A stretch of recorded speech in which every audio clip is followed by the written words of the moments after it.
우리와 함께 계신 하나님께 영광의 박수 올려드리겠습니다. 네. 목요기도에 오신 여러분들 진심으로 환영합니다. 하나님께서 여러분들 많이 사랑하십니다. 그래서 우리와 함께 계십니다. 지금도 계십니다. 오늘도 이 시간 주님 안에서 정말 주님의 역사를 경험하는 시간이 되길 소망합니다. 오늘 우리에게 주신 하나님의 말씀은 사도행전 7장 54절에서 60절 말씀입니다. 제가 봉독해 드리겠습니다. 그들이 이 말을 듣고 마음에 찔려 그를 향하여 이를 갈거는 스데반이 성령 충만하여 하늘을 우러러 주목하여 하나님의 영광과 및 예수께서 하나님 우편에 서신 것을 보고 말하되 보라 하늘이 열리고 인자가 하나님 우편에 서신 것을 보노라 한데 그들이 큰 소리를 지르며 귀를 막고 일제히 그에게 달려들어 성 밖으로 내치고 돌로 칠세 증인들이 옷을 벗어 사울이라 하는 청년의 발 앞에 두니라. 그들이 돌로 스데반을 치니 스데반이 부르짖어 이르되 주 예수여 내 영혼을 받으시옵소서 하고 무릎을 꿇고 크게 불러 이르되 주여 이 죄를 그들에게 돌리지 마옵소서. 이 말을 하고 자니라. 아멘. 여러분, 스데반 말씀인데요. 스데반을 오늘 말씀을 통해서 보면서 어떤 생각이 드셨습니까? 우리 사도행전 6장으로 한번 돌아가서 스데반이 처음으로 나왔던 장면 여러분 생각나세요? 구제로 초대교회 문제가 생겼을 때 7명의 집사를 뽑죠. 그 중에 한 사람이 스데반이었습니다. 그 7명 중에 가장 먼저 나온 이름이 어떤 이름인지 아세요? 스데반이었습니다. 그리고 나 후에 6장에 보면 어떤 일이 일어나냐면 스데반이 복음을 전하다가 공회에 끌려옵니다. 그리고 공회에서 오늘 복음을 다시 전하고 마지막 최후의 장면을 맞이하는 장면이 바로 오늘 본문 말씀인데요. 그래서 오늘 우리 6장부터 7장까지 하나님께서 스데반을 통해서 오늘 우리에게 보여주시고자 하시는 것이 무엇인지 한번 생각해 보았으면 좋겠습니다. 다시 한번 6장의 스데반 그리고 오늘 죽기까지의 스데반을 생각해 보면 저는 6장부터 7장까지의 말씀을 묵상하면서 단 한 분이 생각났습니다. 예수 그리스도입니다. 스데반을 보면서 예수님이 생각났어요. 어떤 사람이 예수님을 잘 믿는 사람입니까? 그 사람을 보면 예수님 생각나는 사람이 진짜 예수님을 잘 믿는 사람입니다. 바로 나는 죽고 예수로 사는 사람에게는 예수 그리스도의 형상이 보이죠. 여러분, 그 형상이 바로 누구의 형상입니까? 우리의 형상입니다. 주님께서 그렇게 우리를 창조하셨어요. 그래서 그 창조를 이루어 가시기 위해 우리 안에 예수 그리스도를 보내주셨습니다. 그래서 그 형상 그대로 살아갈 수 있도록 하나님은 우리에게 예수님을 보내주셨고 그 예수님을 믿는 믿음 안에서 우리는 예수로 사는 은혜를 누리게 됩니다. 스데반은 복음을 전하다 잡혀왔고 죽음을 맞이했습니다. 죽음을 맞이하기 전 그가 보여줬던 모습이 우리에게도 감동이 돼요. 제가 왜 스데반을 보면서 예수님이 생각났냐 하면 스데반이 우리에게 마지막으로 보여준 두 마디 때문입니다. 여러분, 스데반이 돌에 맞으면서 목청을 높여서 고백했던 것 기억나세요? 주 예수여 내 영혼을 받으시옵소서.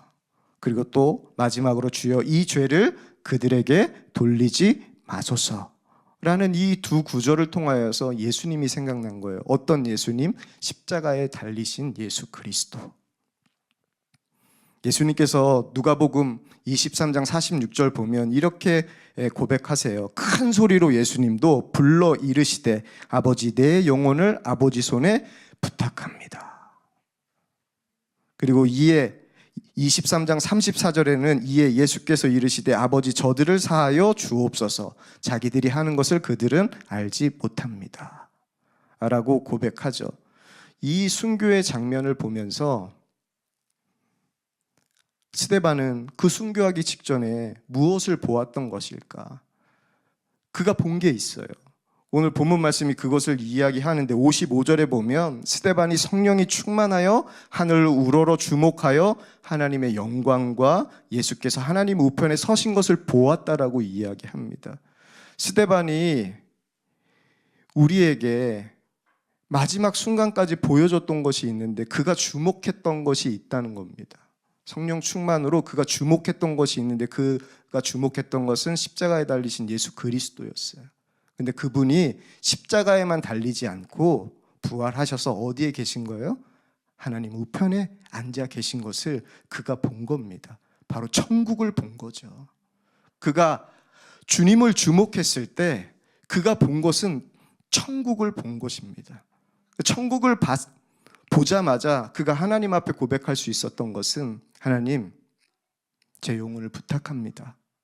그리고 이 죄를 그들에게 돌리지 마옵소서. 바로 주님의 마음 그대로를 그가 붙잡고 나아가게 됩니다. 하나님께서 오늘 우리에게 원하시는 것이 바로 이거입니다. 여러분, 우리는 여러 어려운 순간들을 만나게 됩니다. 7집사로 뽑혀가지고 이제 일 막 시작해야 되는데 그는 어떻게 된 거예요? 공회에 끌려온 겁니다. 근데 끌려왔을 때 스데반을 보면서 왜 예수님이 기억났냐면 6장 15절 말씀 보면 끌려와서 공회에 섰을 때 사람들이 다 스데반을 주목했다라고 나옵니다. 근데 주목했는데 그의 얼굴이 천사의 얼굴과 같았다고 했습니다. 여러분, 스데반이 행복합니까? 우리가 행복합니까? 스데반은요, 억울함으로, 복음을 전했는데 억울함, 성전을 모독했고 율법을 거짓으로 증거했다라는 제목으로 끌려왔습니다. 그리고 이것을 확실하게 하기 위해서 유대인들이 거짓 증인들을 세웠어요. 얼마나 억울할까요? 근데 그의 모습을, 이 억울한 스데반을 사람들이 다 주목했습니다. 왜 주목했을까요? 억울한 사람의 얼굴이 아니었습니다. 천사의 얼굴이었다고 합니다. 이 억울한 순간 천사의 얼굴이 스데반의 얼굴이었어요. 우리 옆 사람 보겠습니다. 당신이 천사의 얼굴 같습니다. 예.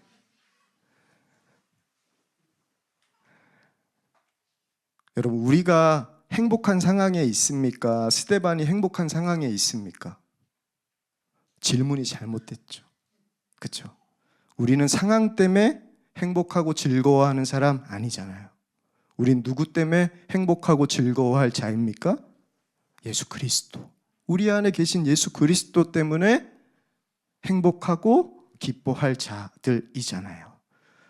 제가 왜 예수님이 생각났냐면 바로 스데반의 얼굴 때문이었습니다. 어떤 억울한 순간에서도, 힘든 순간에서도 그의 얼굴은 천사였습니다. 주님의 함께 하심이 분명히 믿어졌기 때문에 그 천사의 얼굴로 무엇을 한 거냐면 7장에 나오면 그 앞에서 설교를 한 거예요. 여러분, 저도 오늘 설교하면서 도전이 계속돼요. 천사의 얼굴 같아야 되는데, 제가 천사의 얼굴 같아야 된다고 결심한다고 제가 천사의 얼굴이 되나요? 안 되죠. 제가 스데반보다 못생긴 거 아시죠?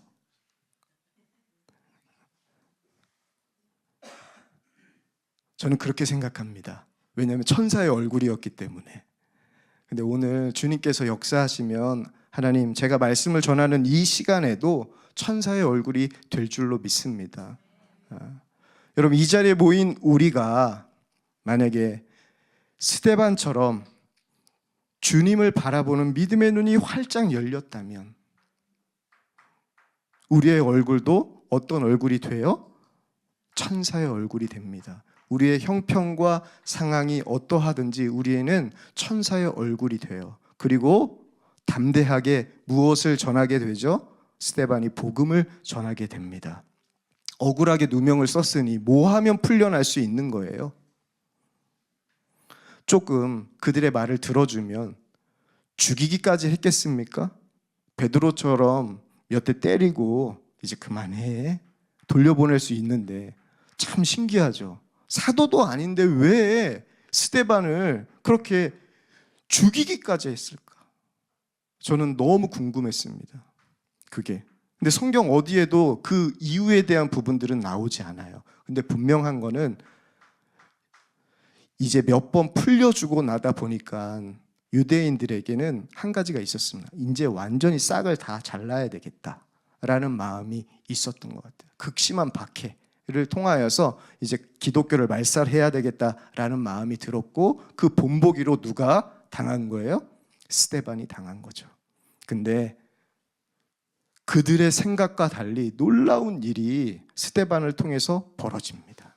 그게 뭐죠? 저는 스데반을 생각하는데 예수님하고 또 한 사람이 생각났어요. 오늘 본문에도 그 사람이 등장합니다. 누구예요? 사울이에요. 사울이 생각났습니다. 왜 생각났냐 하면 사울이 회심하고 난 다음에 스데반을 언급한 적은 없습니다. 스데반을 언급한 적이 없어요. 하지만 저는 말씀을 통하여서 이번 말씀을 읽는데 사도행전 20장 24절 말씀이 제일 먼저 생각이 나더라고요. 내가 달려갈 길, 주 예수께 받은 사명, 곧 하나님의 은혜의 복음을 증언하는 일을 마치려 하면은 나의 생명조차 조금도 귀한 것으로 여기지 아니하노라. 이 말씀이에요. 사울이 회심하고 난 다음에 수많은 복음 사역들을 하게 됩니다. 그러면서 그가 사도행전에서 이 고백을 할 때 저는 스데반이 생각났을 것 같아요. 회심하고 난 다음에 스데반이 생각났을 것 같아요. 왜 생각났을까요? 복음의 진짜 증인을 봤거든요. 죽음의 현장에서도 담대하게 물러서지 않고 참 복음을 전하는 스데반을 봤어요. 생명을 구하는 것을 유대인들에게 구걸하지 않았어요. 복음을 전하는데 생명을 다하는 그 증인 예수님 빼고 스데반을 직접 본 거예요. 그것도 자기가 박해하면서, 박해했는데도 불구하고 그 증인을 본 거예요. 그러면서 저는 이 고백을 했을 때 그냥 상상을 해봤습니다. 스데반이 생각나지 않았을까? 바울에게는 항상 복음을 전할 때 위험한 순간이 있었을 때 스데반이 생각나지 않았을까라는 생각이 들었습니다. 그러면서 빌립보 교회에게는 이런 고백을 해요. 이는 내게 사는 것이 그리스도니 죽는 것도 유익함이라. 저는 나는 죽고 예수로 사는 삶의 모형을 사도 바울이 스데반을 통하여서, 하나님은 그 사건을 통하여서, 순교 사건을 통하여서 분명히 보게 하신 것 같아요. 그러니 이 고백을 바울이 당당하게 할 수 있었던 거고, 이런 삶을 나도 사는구나. 스데반을 보면서 맨 처음에 회개의 눈물을 흘렸을 것 같습니다. 바울이. 그런데 스데반을 생각하니 하나님께서 이런 마음을 주셨어요. 스데반도 그렇게 하나님께서 살게 하셨다면 나도 진짜 복음의 증인으로, 예수 그리스도만 전하는 증인으로 살 수 있겠다라는 확신이 바울에게도 들었을 것 같습니다. 그러니 갈라디아서 6장 보면 이렇게 얘기해요. 이후로는 누구든지 나를 괴롭게 하지 말라. 내가 내 몸에 예수의 흔적을 지니고 있노라 라는 고백을 하게 됩니다. 그러니까 담대하게 거침없이 바울이 예수 그리스도를 전하는 삶을 살아갈 수 있었죠. 누구를 보았기 때문이에요? 증인. 그 증인이 스데반이었습니다. 바울에게 스데반은 그렇게 예수님 같은 존재로 기억되는 사람이었어요. 여러분에게도 정말 예수님과 같이 기억되는 사람이 있습니까?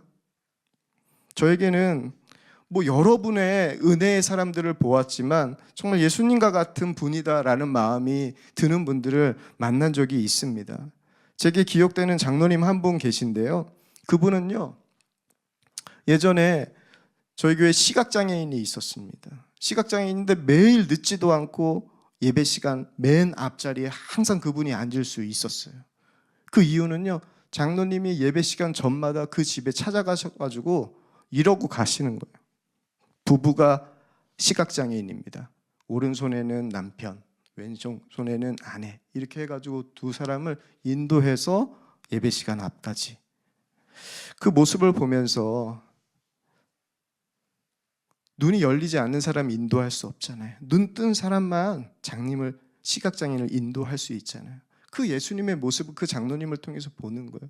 그리고 제가 처음 부목사로 사역하면서 안수를 받았을 때 제가 사역했던 교회의 가장 큰 어르신 장로님 댁을 신방하게 되었습니다. 근데 그 장로님이 노인대학에서 우리 성도님들을 가르치는 분이었어요.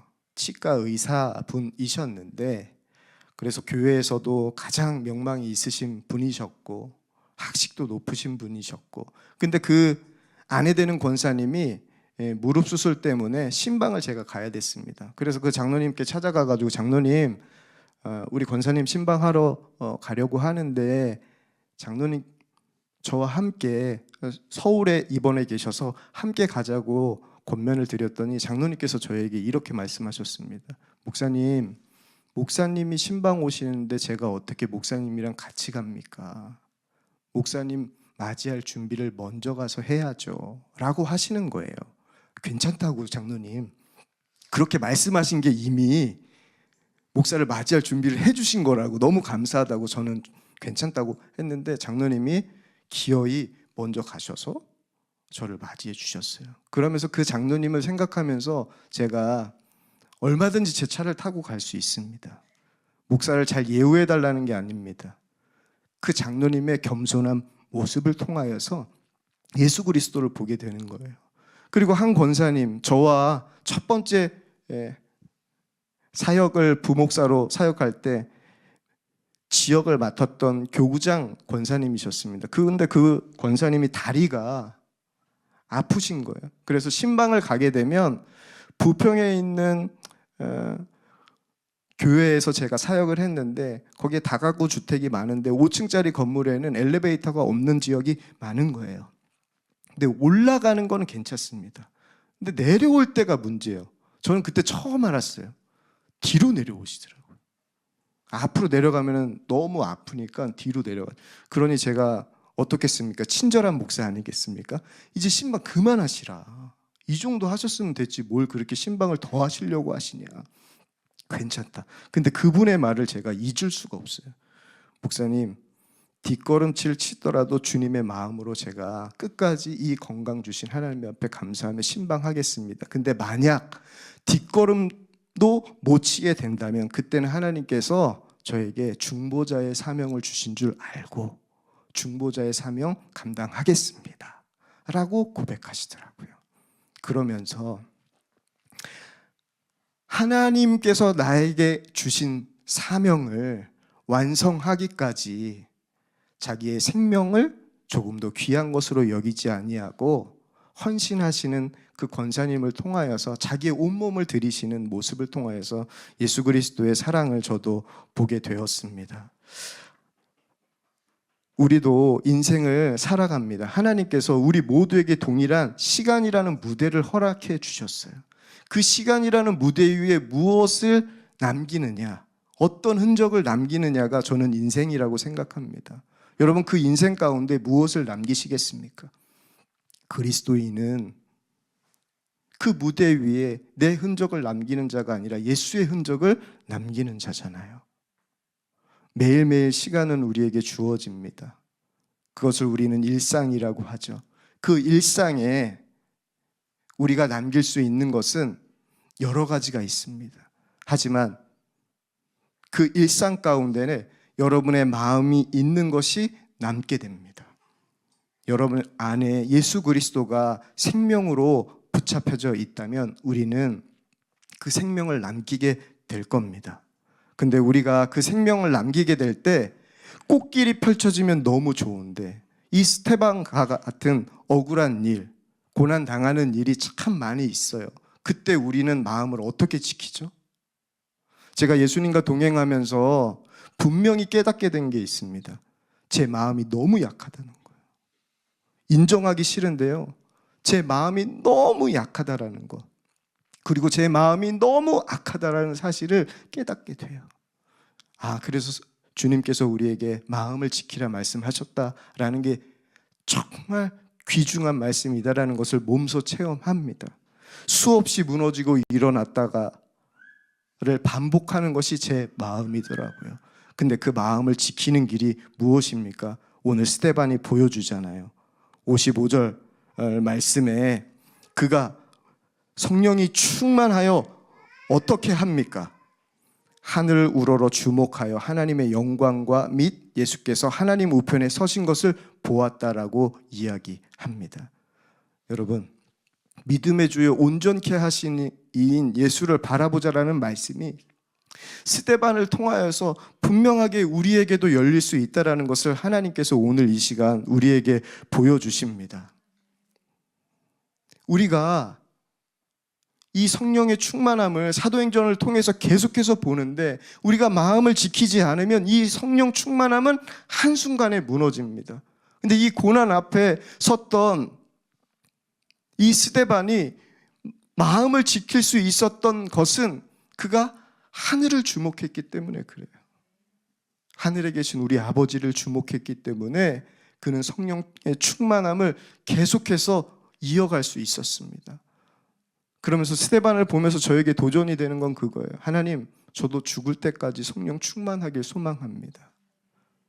죽는 순간까지도 하나님을 바라보고 성령의 충만함으로 예수 그리스도의 마음을 전할 수 있다면 이게 얼마나 큰 복일까요?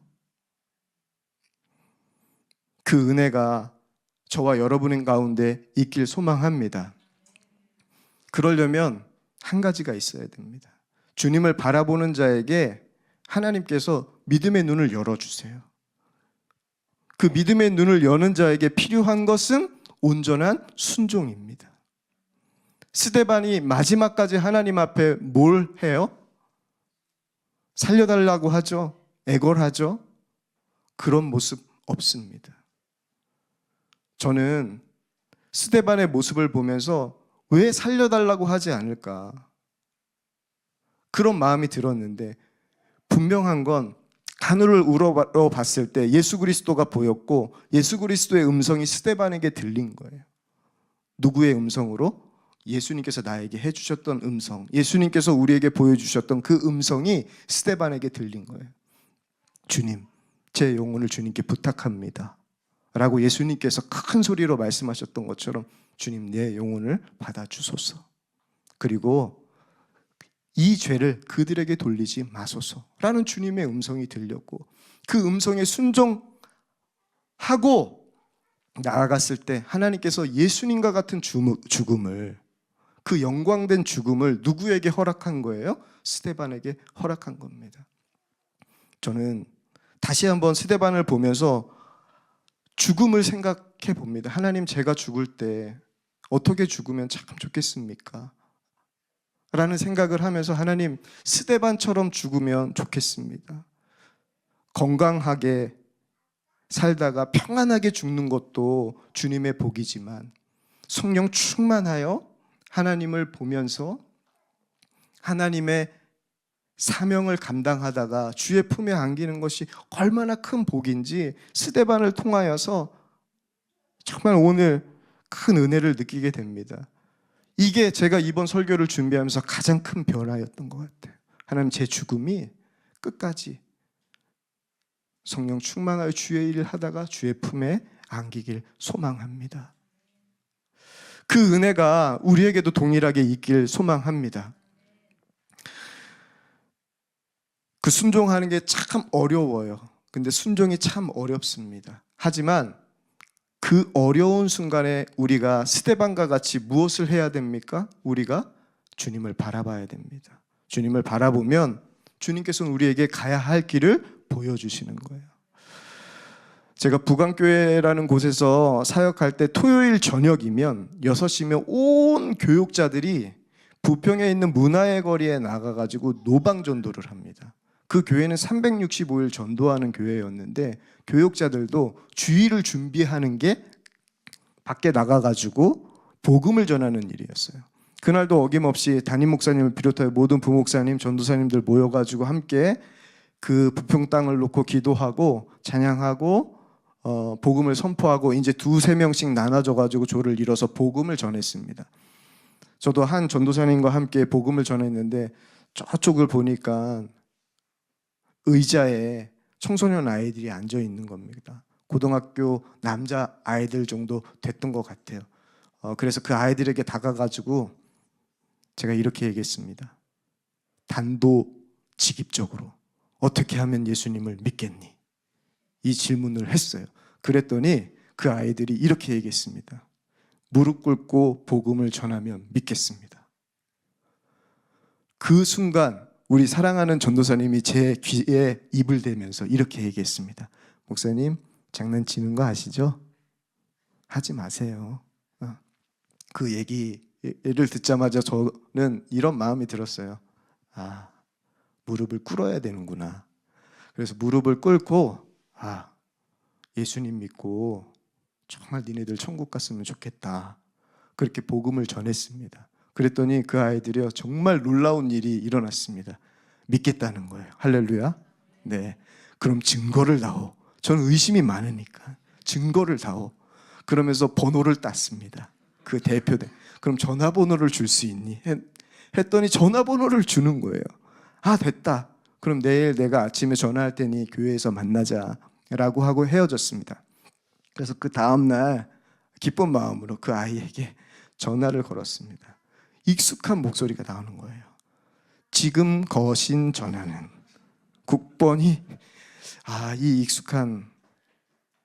그런데 여러분, 맞죠? 전도사님의 말이 맞았습니다. 애들이 장난치는 거 맞았습니다. 저도 애들이 장난치는 줄 알았습니다. 근데 여러분, 저에게는 무릎 꿇은 이유가 있어요. 그 아이가 지금 복음을 받든 안 받든 그것은 차후의 문제지만 하나님께서 그 아이들을 사랑하는 마음으로 무릎을 꿇으라는 마음을 주셔서 저는 무릎을 꿇은 거고, 한 가지 이런 마음이 들었어요. 하나님, 이 아이들이 예수님을 믿던 믿지 않던 나중에 이 아이들이 정말 예수님을 믿게 된다면 그때를 기억나게 해주십시오. 내가 길에서 복음 전하는 전도자에게 무릎까지 꿇린 나쁜 놈이었지. 그런데 내가 이렇게 변했어. 예수님 때문에. 저는 이 심정이 바울의 심정이었을 거라고 생각이 들어요.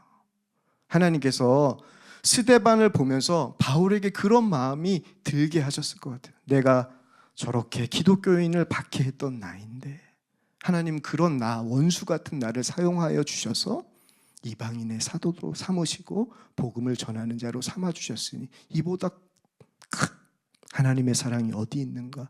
은혜가 어디 있는가? 그 마음이 바울에게 느껴졌을 것 같아요. 그게 정말 하나님의 역사였다면 스데반 한 사람을 통하여서 누가 변한 거예요? 바울이 변하고 그 한 사람을 통해서 수많은 사람이 변합니다. 여러분, 예수의 흔적이 우리에게 남잖아요. 죽어도 죽은 것이 아닙니다. 죽었지만 살은 겁니다. 여러분, 스데반은 지금도 살아있어요. 왜냐하면 스데반을 통하여서 그 순교의 믿음을 본받는 사람이 지금도 수없이 일어나기 때문입니다. 예수의 흔적으로 살아가는 사람들에게는 지금도 수많은 사람들이 그 영향을 받고 있어요. 근데 이 역사가 우리나라에도 수없이 있습니다. 여러분에게도 기억되는 믿음의 사람들이 계시죠. 일상에도 있을 겁니다. 한국에서 의사 중에 정말 유능한 의사는 아니지만 정말 사랑이 많은 의사로 소문난 사람이 한 사람 있었습니다. 그 사람이 누구냐면 그 바보 청년 의사 안수연이라는 의사예요. 참 공교롭게도 예수님과 같은 33살의 나이에 짧은 인생을 마감했습니다. 근데 그 청년이 영락교회 청년이었는데 영락교회에서 장례식을 했어요. 근데 영락교회 한경직 목사님 장례식 이후에 그 청년이 가장 많이 온 장례식이었다고 합니다. 그 무명의 의사, 그보다 의사로서 자질이 뛰어나고 명성도 높은 의사들은 많았습니다. 하지만 그에게 그 수많은 조문객들이 찾아온 것은 무엇일까요? 단 하나였습니다. 그가 보여준 모습, 바로 예수로 산 모습 때문에 그렇습니다. 이 모습을 본 사람들은 지금도 그 사람을 기억하며 예수님께 돌아옵니다. 의사 안수연은 죽었습니다. 하지만 그 의사 안수연의 믿음은요, 지금도 살아 있어요. 그래서 그 이야기를 듣는 사람들이 주님 앞에 돌아오고 새로운 삶으로 변화되는 것들을 보게 됩니다. 여러분, 하나님께서 우리에게 원하시는 삶이 바로 이 삶입니다. 바로 예수로 사는 삶. 그 삶은 다른 것 아니고 우리가 한 가지, 바로 예수 그리스도만 주목할 때 주님은 우리에게 예수의 생명으로 사는 역사를 우리에게도, 스데반에게 허락하셨던 것처럼, 바울에게 허락하셨던 것처럼, 안수연 청년에게 허락해 주셨던 것처럼 우리에게도 동일하게 그 역사를 허락해 주십니다. 그 역사가 우리에게 일어난다고 하면 그 복음의 능력은, 그 복음의 힘은 영원합니다. 그 영원한 힘을 우리 사랑하는 가족들에게 물려줄 수 있는 저와 여러분 되길 축복합니다. 그 영원한 복음의 능력을 우리 사랑하는 교회 공동체에, 그리고 이 한국 땅에 남기고 주님 품에 스데반과 같이 안길 수 있는 저와 여러분 되길 이 시간 간절히 축복합니다. 이 시간 우리 함께 주만 바라볼지라 찬양하고 하나님 앞에 기도하는 시간 갖도록 하겠습니다. 하나님의 사랑을 사모하는 자, 하나님의 평안을 바라보는 자, 정말 하나님께서 우리에게 약속하신 그 말씀들이 오늘 찬양하면서 여러분들에게 기억나길 소망합니다. 주의 음성이 찬양하는 가운데 여러분들 가운데 들려지길 소망합니다. 오늘 이 시간 주님만 주목하며 하나님 앞에 찬양하며 나아가겠습니다.